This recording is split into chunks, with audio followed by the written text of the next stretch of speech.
After a decade of being one of the worst LMP1 cars to ever exist and one of the worst racing cars in Gran Turismo history, thanks to the most recent update, Update 1.60, Polyphony deployed a secret fix for this car. However, before I go more into detail, I'm trying to get this channel to 60,000 subscribers by the end of this year. So it is massively appreciated if you do enjoy this content and want to stay up to date with everything Gran Turismo and motorsport gaming related, if you could please leave a like, subscribe, and of course turn those notifications on. Anyway, let's get to it. Now, of course, the car I'm talking about is the Nissan GTR LM Nismo, which was notorious for being one of the worst race cars in Gran Turismo history. However, when it came to the most recent update notes, you will note in the physics simulation model section that the hybrid system on the Nissan GTR LM Nismo had been adjusted, and that was the only information we actually got on this car being slightly updated. They didn't actually go on to mention just how massively they overhauled this once awful car into a completely different beast. So here are some of the older stats for the car. Now, this was taken around about April 2024, so prior to the July 2024 huge physics update. So it wasn't quite the most up-to-date PP rating or stats for the car, but this is what it used to be like. A Group 1 race car with a PP rating of 876.35, FF drivetrain, 3000cc, 604 brake horsepower, weighing 880 kilograms, as well as turbocharged. All yours for 1 million credits. As you can see here, the main thing to note is that it was an FF drivetrain car, meaning that it was a Group 1 race car with front wheel drive, and it was notorious for just being absolutely awful to drive and absolutely terrible for tyre management, that it just couldn't be used in Group 1.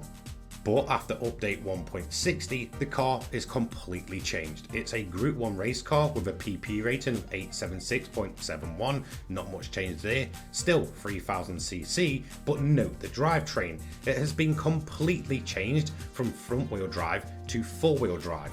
Once again retains 604 brake horsepower and 880 kilograms and turbocharged. Exact same price point, but the main thing to note here is the complete change of the drivetrain. So this car no longer sits as a front wheel drive car, and it no longer handles the same either.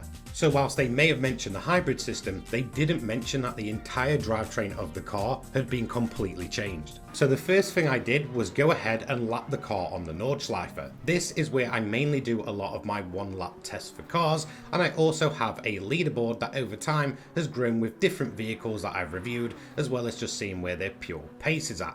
Now again, this is running on completely different physics from the last time, which was April of 2024. So a lot of the cars are typically slower and a bit more heavier in terms of their feeling. You cannot really match the lap times that we saw prior to the July 2024 update. Now another thing I can also do is pull up my previous leaderboard when this car did its original lap, and also the most up-to-date one to see roughly where the lap times at for the Nissan, and of course where the cars around it were. This gives us a nice reference of just how much the buff has actually affected this car. Now there's a few things to note when it comes to the Nissan GTR LM. Now the first thing I do want to talk about is how long the car's been around. Well, it's been around since Gran Turismo 6's 1.20 update, which was a very long time ago.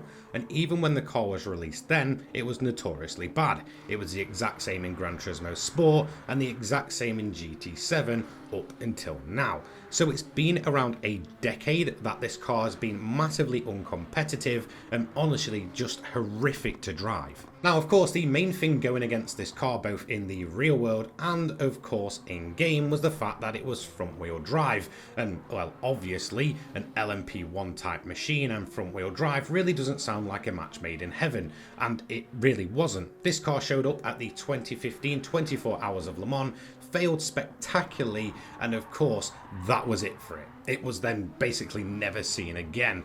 And of course the same thing happens in GT7. Being front wheel drive meant that it just couldn't keep up with the rest of the LMP1 machines, and of course suffered from massive tyre wear. And in fact, when it comes to its real world performance, even Gran Turismo 7 will go ahead and tell you in the cafe menu and the information about the car just how notoriously bad it really was. Now, something else that really played the car was the hybrid system. Now, of course, in the real world, this wasn't present, I believe, for Le Mans, but it does seem that it's kind of been a bit gamified when it comes to Gran Turismo. It's pretty much always been there, and I believe in the prototype version, before they actually put it into, you know, the full race spec and such and entered it properly, it did plan to have a hybrid system. So it is possibly using that previous engine rather than the one that actually ran Le Mans. But of course, when it comes to in-game, it's a front-wheel drive car with a massively powerful hybrid system, meaning that when it came to actually putting the hybrid power down, when it eventually kicked in, it would all go to the front wheels, cause massive understeer, and then more than likely not, you'd end up in the barrier or on the grass. Again, the downforce really didn't work well with this car in-game because of the front-wheel drive, and of course the hybrid system, which is incredibly powerful on LMP1 machines. Now, don't get me wrong, there will probably be people out there that said, well, it was doing something different, you just had to adjust to the car. No, it was just bad. It was incredibly bad under BOP, and it was incredibly bad without it. It was just absolutely awful, and of course that's going to lead me to talking about the changes.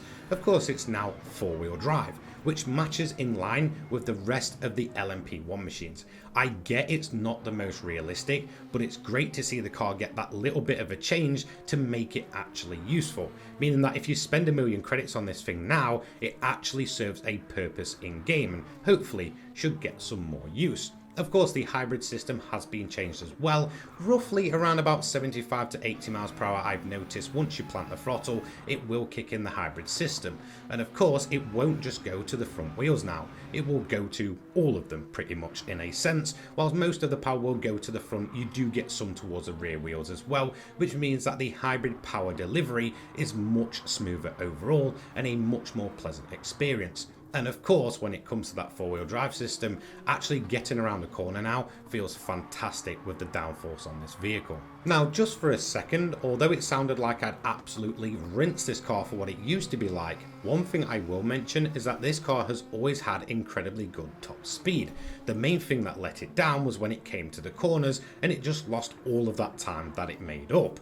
But thankfully, that top speed has been retained with an even more improved hybrid delivery system, meaning that when it comes to high-speed BOP tracks in Group 1, this thing will absolutely walk all over the other LMP1 machines. Now, of course, there's a lot of LMP1 machines in Gran Turismo 7, but the main ones I'm comparing it to here are, of course, the 2016 Audi, the 2016 Porsche, and the 2016 Toyota.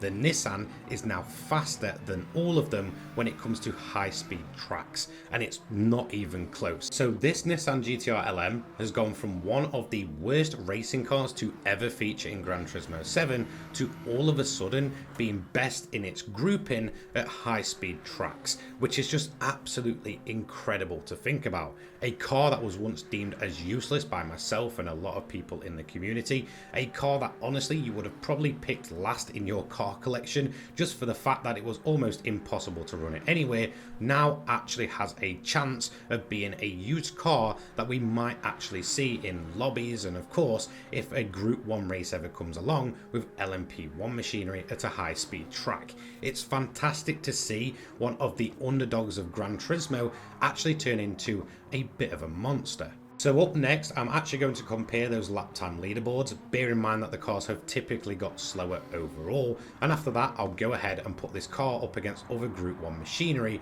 against Sophie AI, of course with BOP on. So here is my lap time leaderboard from April of 2024. The Nissan GTR LM Nismo sat in 19th position overall with a time of 5:58.147. It even got beat by a Group 2 car in the form of the Toyota GT1. And when it comes to other Group 1 machinery, it was bested by VGTs, Group C machines, and of course, most closely, LMP1 machines. The likes of the Audi and Toyota being almost 10 seconds a lap faster around the Nordschleife. So as you can see, this car was absolutely awful, and whilst yes it sat 19th overall, that's mainly because it's a Group 1 car. Apart from that, it was massively off the pace of absolutely everything else in class. So when we look at the updated leaderboard, whilst it doesn't seem like a huge jump, a 5:56.517 is more like 8 or 9 seconds due to the physics changes. Again, a lot of the cars are naturally a lot slower than they were previously, and overall this is a pretty huge jump, bringing it much more in line with a lot of the other LMP1 machines, even when BOP isn't on. Now, of course, as I mentioned, when it comes to high-speed BOP, the Nissan GTR LM really might be the new meta in the LMP1 category of cars. So I went ahead and put Sophie AI on the hardest difficulty, turned up the catch-up to weak, or the boost should I say, and when it comes to the car, I did have 5 times tyre wear on as well, so I can monitor how it now chews up its tyres. Now, previously it was notorious for pitting almost every couple of laps because the fronts would be completely gone inside that time period. Now, in terms of the high speed of this car, it was absolutely incredible, besting a lot of cars in class, not just the LMP1 machines, and also being able to actually keep up through the corners and even overtake through them and on exit. The only real car that gave it a bit of a run for its money around a similar time period was the Toyota Hypercar, which for some reason in Gran Turismo 7 under BOP actually has the highest top speed of the more modern car. But really the thing of note was the fact that it was able to absolutely blast past a lot of the VGTs and LMP1 cars with ease, which it was always able to do in a straight line, but also keep up with them through the corners and even get overtakes done through the corners, something that this car just couldn't pull off. Now, when it comes to the Toyota Hypercar, here is a quick reference of just how quick it is in a straight line. Incredibly fast. However, the fact is, when it comes to the corners with the new and improved Nissan, I was able to actually brake late and get a decent exit with the hybrid system, meaning that honestly, this car pretty much does it all for an LMP1 machine. Incredibly high top speed, great four-wheel drive system, good acceleration, and can actually get through the corners now. Really, this is a massive overhaul for one of the worst cars previously in game. So race performance is genuinely fantastic on high speed BOP. Now, of course, the next thing I want to talk about is the tyres, which the wear was much more balanced and pretty much in line with all the rest of the four-wheel drive LMP1 machines. Now, in terms of the race winner for this one, it would be a Nissan GTR 1.2. I came in second overall, and the winning car would actually start 5th. It would then work its way through the grid inside a couple of laps and actually go on to take victory. In fact, all of the GTR LMs that were in this race would start in some lower positions and move through the grid with relative ease, meaning that when it comes to high-speed BOP, this genuinely could be the meta amongst the LMP1 machines, no questions asked there. So there we go. Secretly, with update 1.60, Polyphony have gone ahead and completely transformed one of its worst ever race cars into an entirely different monster amongst the high-speed BOP, and of course added four-wheel drive, meaning that this is the first car, I believe, to receive a full drivetrain swap in terms of its stats in Gran Turismo 7. Have you tried this car out? Let me know. Anyway, a huge thank you to all of my channel members listed on screen now. Thank you for your continued support, and thank you for you guys watching at home. I hope you have a fantastic rest of your day. Take care, guys. Peace.